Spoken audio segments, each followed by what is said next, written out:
यह कहानी है लक्ष्मीपुर नाम के एक छोटे से गांव की। लक्ष्मीपुर अपने नाम की तरह ही खुशहाल था। यहाँ हमेशा चहल पहल रहती थी और गांव के लोग सरल, मददगार और दिल के बहुत अच्छे थे। सुख दुख में सब एक दूसरे के साथ खड़े रहते थे। इसी गांव के एक कोने में एक छोटी सी झोपड़ी थी, जहाँ रामू, उसकी पत्नी सीता और उनका इकलौता बेटा कुणाल रहते थे। रामू बहुत मेहनती किसान था। सूरज निकलने से पहले ही वह उठ जाता और अपने खेतों की ओर निकल पड़ता। दिन भर कड़ी मेहनत करता ताकि अपने परिवार का पेट भर सके। उसकी पत्नी सीता भी कम नहीं थी। वह घर के सारे काम पूरी लगन से करती और पति का हर तरह से साथ देती। लेकिन उनका बेटा कुणाल बिल्कुल अलग स्वभाव का था।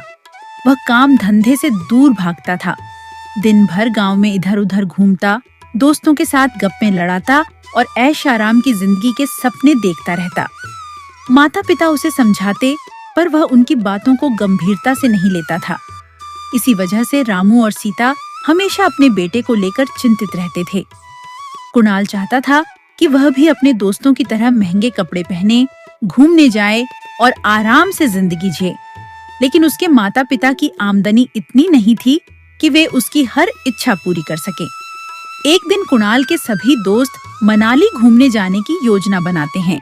वे कुणाल से कहते हैं, अगर तुम्हें भी मनाली जाना है तो पैसे तो लगेंगे, जाकर अपने पिताजी से पैसे मांग लो। कुणाल यह सुनकर घर चला जाता है और अपने पिता से कहता है, पिताजी, मेरे सारे दोस्त मनाली घूमने जा रहे हैं। वे मुझे भी साथ ले जाना चाहते हैं। अगर आप मुझे कुछ पैसे दे दें तो मैं भी जा सकता हूँ।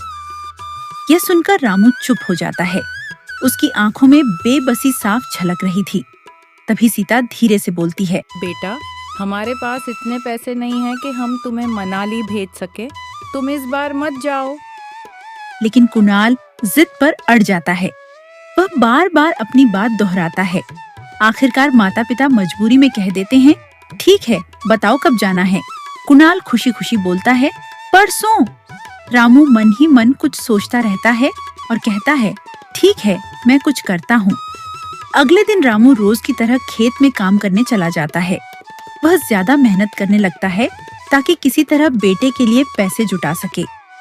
लेकिन लगातार मेहनत और कमजोरी की वजह से उसे अचानक चक्कर आ जाता है और वह खेत में ही जमीन पर गिर पड़ता है। उसी समय कुणाल अपने दोस्तों के साथ बातें कर रहा होता है। तभी एक लड़का दौड़ता हुआ आता है और घबरा कर कहता है, कुणाल भैया, आपके पिताजी खेत में काम करते करते गिर पड़े हैं। यह सुनते ही कुणाल के पैरों तले जमीन खिसक जाती है। वह भागता हुआ खेत में पहुंचता है और देखता है कि उसके पिता जमीन पर बेहोश पड़े हैं।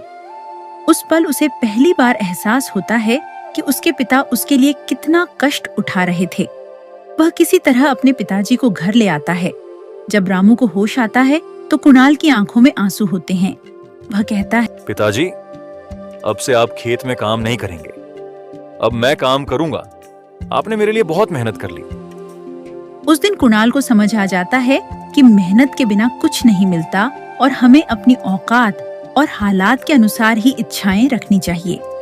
अगले दिन से ही वह सुबह सुबह उठकर अपने पिता के साथ खेत जाने लगता है और पूरे मन से काम करने लगता है। कुणाल के इस बदलाव को देखकर रामू और सीता की आंखों में खुशी के आंसू आ जाते हैं। उन्हें अपने बेटे पर गर्व महसूस होता है। इस कहानी से हमें यह सीख मिलती है कि हमें कभी दूसरों की नकल नहीं करनी चाहिए। मेहनत से ही सफलता मिलती है और जो हमारे पास है उसी में संतुष्ट रहना चाहिए। अगर आप लोगों को यह कहानी अच्छी लगी हो तो चैनल को सब्सक्राइब कीजिए और वीडियो को लाइक कीजिए ताकि ऐसी ही प्रेरणादायक कहानियाँ हम आप तक पहुँचाते रहें।